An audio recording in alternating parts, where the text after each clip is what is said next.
Aloha, and welcome to Manoa Valley Theater. I'm Executive Director Kip Wilborn, and we are so excited to have you back in our house.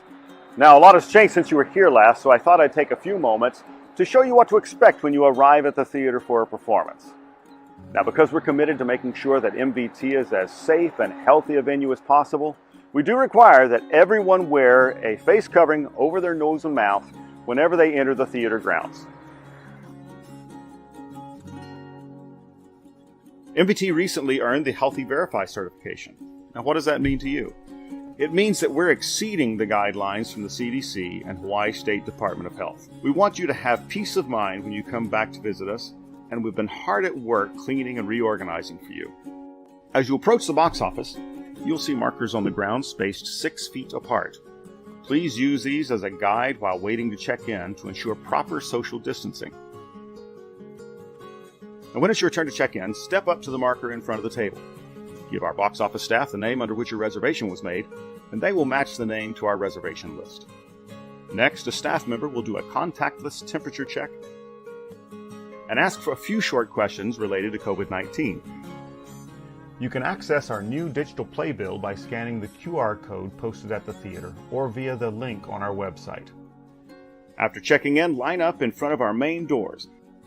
For the time being, and with your health and safety in mind, we will not sell drinks and snacks, and outside food and beverages are not allowed on the theater grounds. Before each performance and between performances on 2 show days, the theater, public areas, restrooms, backstage, and dressing rooms will be cleaned and disinfected. The house will open 30 minutes prior to the show. Now, we all love to greet our friends and family who are on stage, but we ask that you not congregate at the stage door. Give your congratulations and lay after you've left the theater grounds.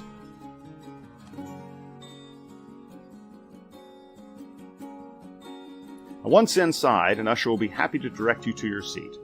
Your seat will be labeled with your reservation name.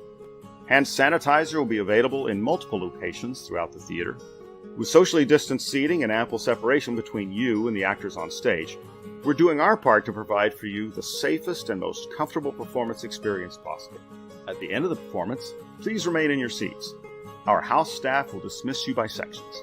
Thanks to generous donations, we were able to replace our air conditioning system this year, helping to provide clean air in the theater.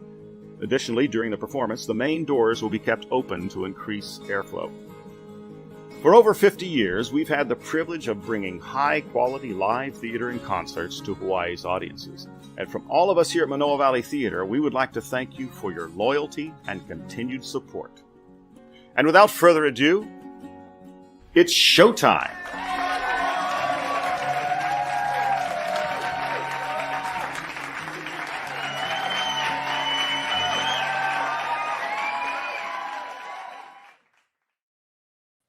And good afternoon, and welcome to Manoa Valley Theater Live. We are at episode number 63, season 2. It's Devin. Hi, how you doing? Let's welcome in that guy you just saw, Kip Wilborn, our executive director. Hello, Mr. Kip. Hey, how's it going, Dev? See you, sir. Good, good. Yeah, good to see you great too. opening night. Great opening night. Yeah, last night was opening night at Kaimuki High School for the 25th annual Putnam County Spelling Bee.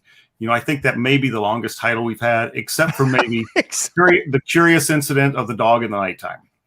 And it's funny too, because every time people ask me about the show, I go, "Oh, I went to see Spelling Bee." Wait, the 25th annual. Yeah, you know, it's a marketer's dream. You know, just cutting down the spelling bee. There you go. Yeah. No, it was great. It was great. I mean, we had some live theater moments last night. But the staff and the crew handled it perfectly, and nobody knew it.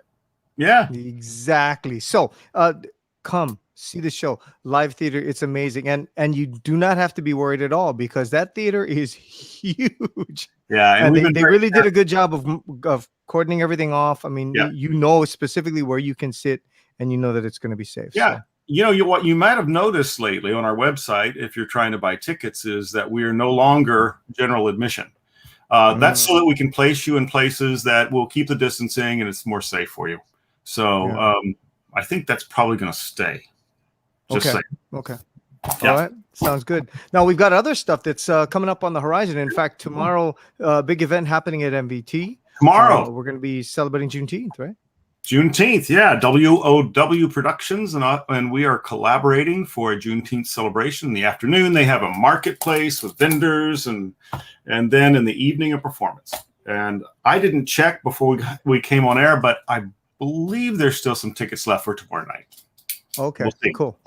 All right. And then Daddy Longlegs. Oh, wait. Well, speaking of daddies, yes. Father's Day Sunday. I know. Very cool. Looking forward to it. You and I are both dads, so we know what it's all about. So, Andrew too, so don't want to leave out Andrew. That's right. So so be sure, Janine. Yeah, Janine too. Janine too. She's not a dad. Janine in there too. Yeah, but Janine's got a husband who has kids too. Louis a dad. Okay. All right, but no, get your dad get your pop a card or something and send it to him. Remember, tell him how much they mean to you. Yeah, all right, for sure. And then the other Daddy Longlegs, July 1st. It's crazy. Wednesday night, I went to the first complete full run through on the set of Daddy Longlegs, and then Thursday night we opened Spelling Bee. This was weird this week. Wow. So, but the staff has been amazing. They're just killing it. So awesome. By the way, speaking of killing it, next week it's going to be a special Manoa Valley Theater Live because we're actually all going to be together in a room. That's right. I'm sorry. Should I have held that back? No, that's fine. People? Now that it's out there. Yes. No, so we'll be coming to you next week from the stage at Manoa Valley Theater. I'm so excited. That's going to be people in the same room. How about that? Imagine that. It's going to be exciting. Looking forward to it. It's going to be great. Cool. Yay. I'm going to have to wear pants now, though. That's kind of that is that. I'm not. No, I'm not going to show. No, but yeah. Okay. All right. Well, support the arts. Support us. All the details are right down there. Yes. All right. And by the way, almost forgot. Got to do the trivia question here, so that you can win yourself some tickets to go and check out the show. So your trivia question for today is: how many favorite moments of the Spelling Bee does Rona have? It's my favorite moment of the bee. That's the cue. There you go. How many favorite moments of the Spelling Bee does Rona have? And no, you don't have to have seen the show in order to give the answer. Just guess. But please shoot us a message. First one to get it right wins tickets to come and see the 25th annual Putnam County Spelling Bee. Okay. Well done. Thank you, sir. We'll see you at the end of the show. All right, Kip Wilborn, ladies and gentlemen, our executive director. This is gonna be interesting to do when we're all live because I don't know how we get Kip off the stage, so that should be fun. Anyway, our guest today we are bringing to you here at Manoa Valley Theater Live. I've been very excited to have him come on. He is a Kaneohe boy, got his start in Castle shows. There's this whole bio thing that I'm supposed to read, but I'm just going to bring him on because then we can just talk about all that stuff. So, ladies and gentlemen, please welcome in my good friend, Mr. John Bryan. Hi, my good friend, Devin Nakoba.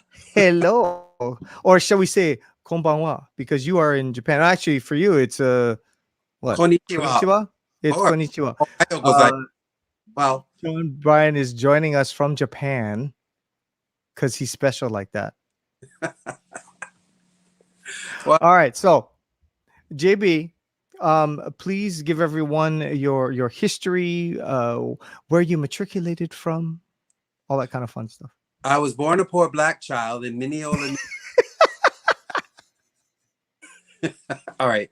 I knew you were going to that. For some reason, I knew you were going there. It's obvious, right? I started my theater journey.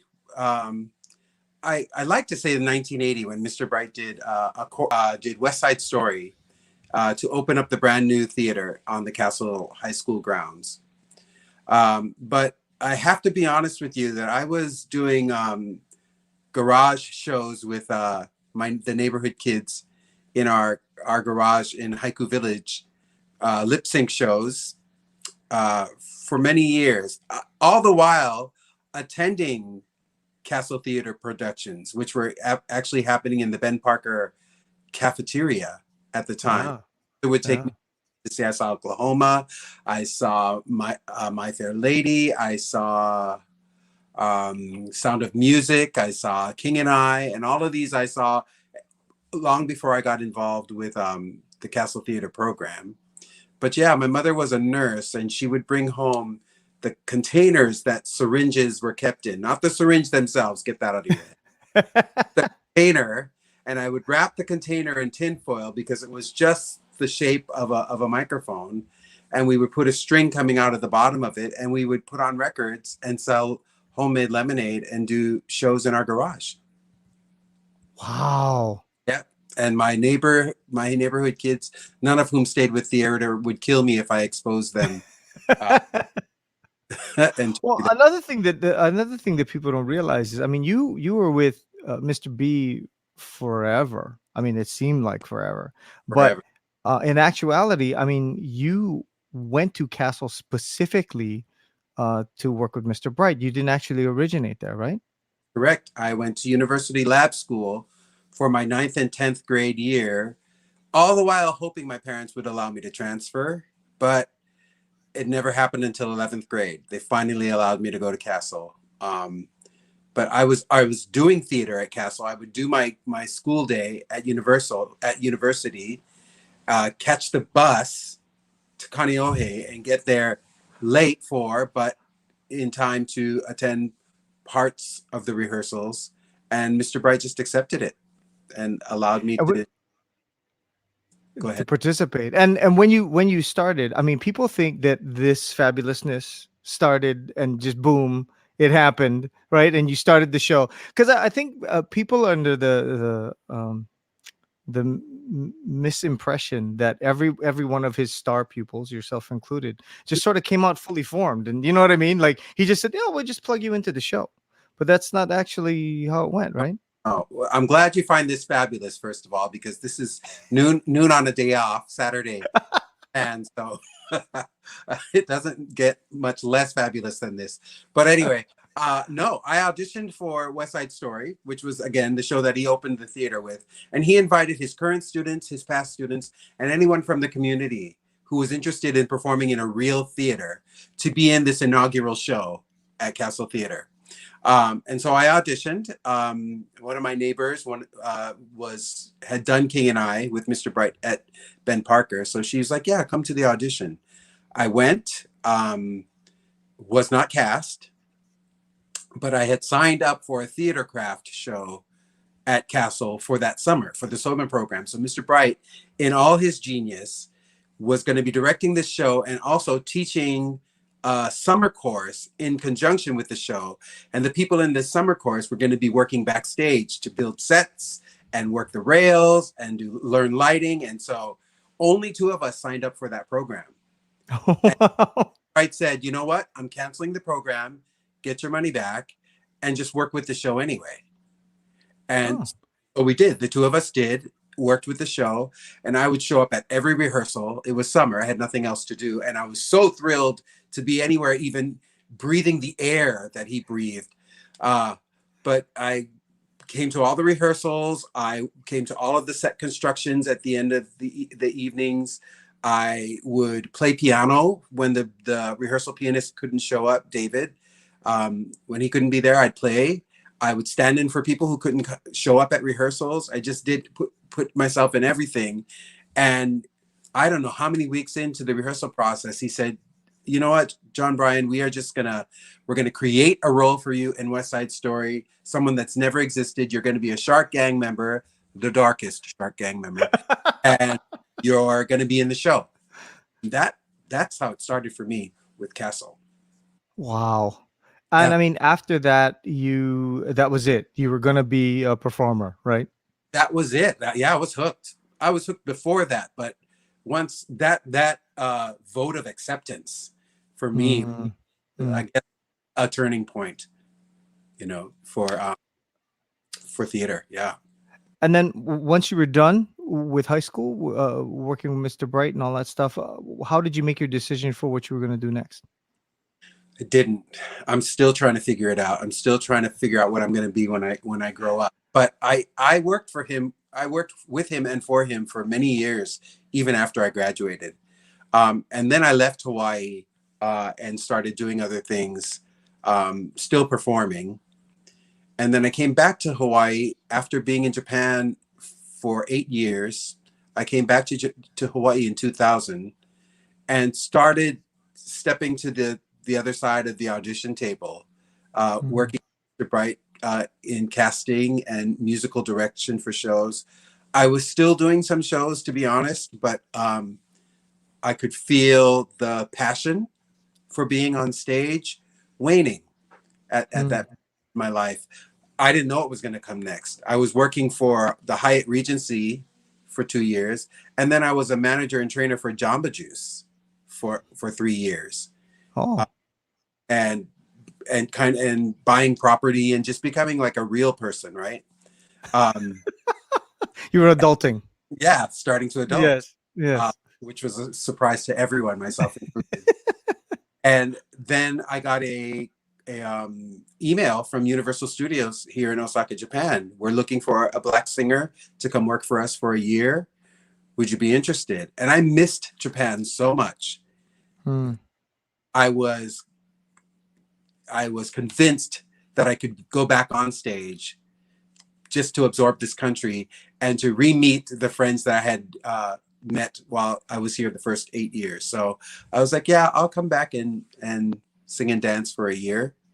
And it was a mistake, but not. I was not passionate about being on stage, but it was a good thing that I was here because I was right in place at the end of that contract for them to offer me a position in the casting department, which was angel singing, because it meant being in the business, but not kicking my legs anymore. And I think it was Bette Midler who said, I'm gonna walk off stage before I fall off. And I've always thought that was just a very, very smart thing, you know, a very good way to look at it. So I never fell off. I walked off happily and haven't looked back at performing. Now, as a casting director, I mean, how did that change your mindset? I mean, obviously you're sitting on the other side, you're having to sort of take these people on sometimes their best and sometimes their worst day when they come up in front of you and they perform. So what is it that you learned from Mr. Bright or from your time on stage yourself that you sort of insert into this? Because you've been doing this casting thing for kind of a while. Yeah. I've been at it 14 years now for this company, and I've loved it. It's a very, very different beast, casting regional theater or and casting something for a professional park.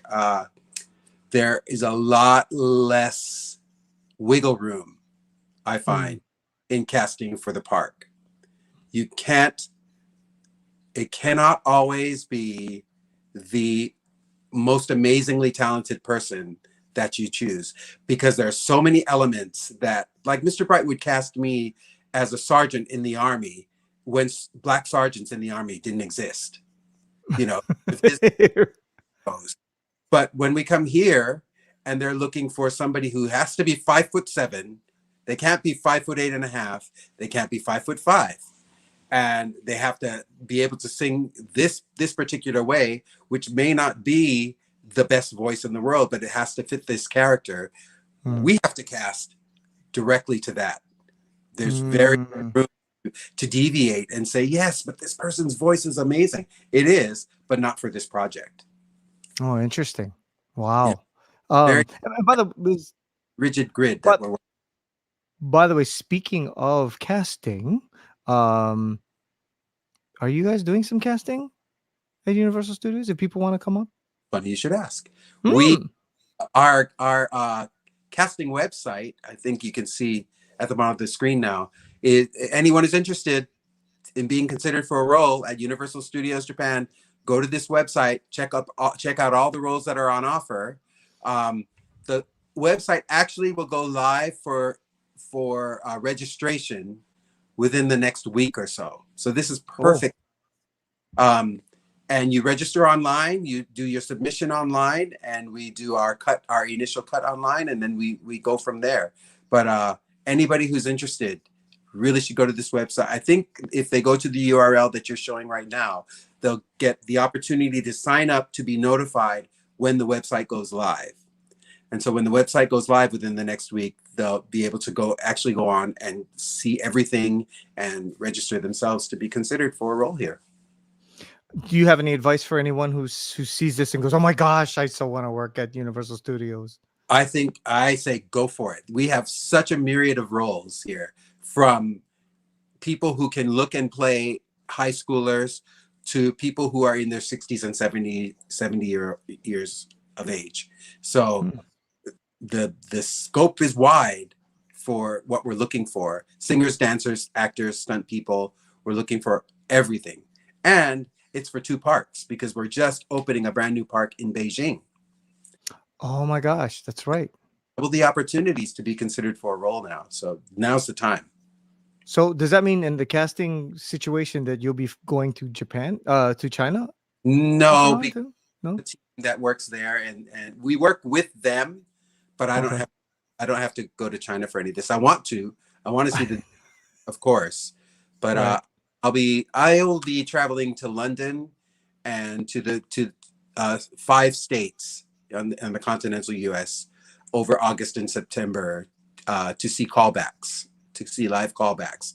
But there are people who will not be able to attend callbacks because they're registering from Hawaii, or they're registering from South Africa or Amsterdam or wherever, and we're still going to see them in a virtual live situation, but we won't see them live in a studio. Okay. Now, Juneteenth is tomorrow. I know. Amazing, right? And I was I thinking, know. 1865 is when slavery was abolished, right? Mm-hmm. I was born in 1965, so just 100 years to the year before I was born, slavery was legal. And my mom is 92 years old this year, so she missed it by 8 years. My gosh.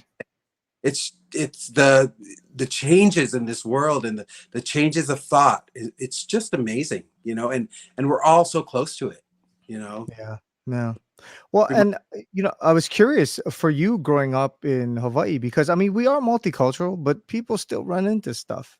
Yeah, So I kind of wanted to I didn't. find out. Honest to God, nothing. I had such a blessed upbringing and such a blessed life in Hawaii. I was no more than anybody else, and I just kind of think that because in Hawaii everybody is so mixed up anyway, that you could be talking to the person that you're making fun of.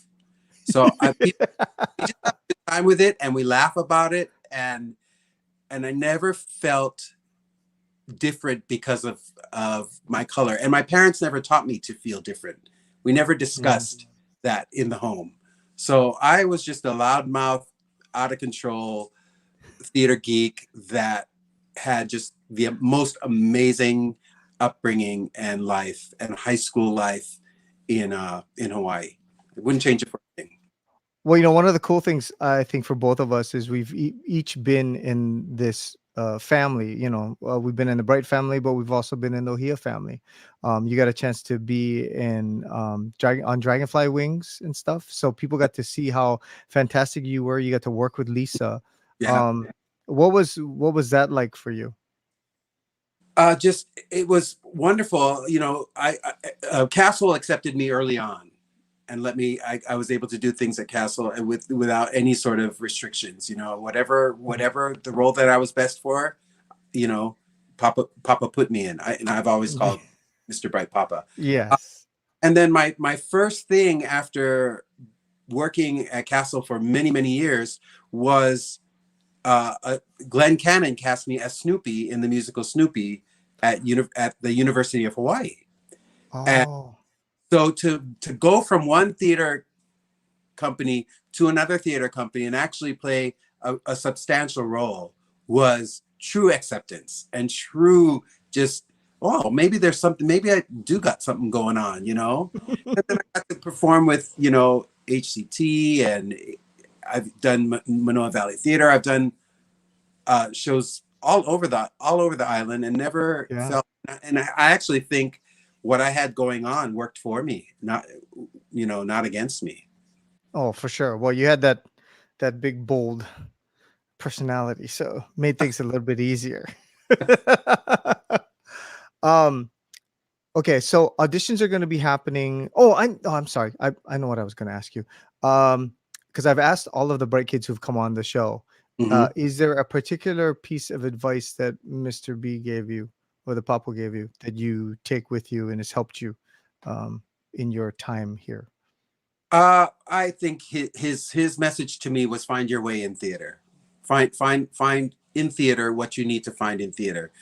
So many of his students have become educators, which is not far from off from acting. I mean, what Mhm. teacher doesn't have to act, you know?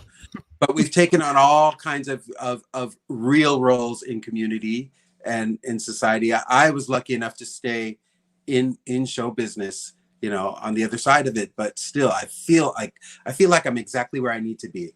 And I think his message to us was to do that, to find where it is that exactly where you need to be, and use the lessons of love and camaraderie and teamwork and all the things that he taught us wherever you go. I mean, there's not a day that goes by in my job where I'm not applying some aspect of what I learned from him in my work.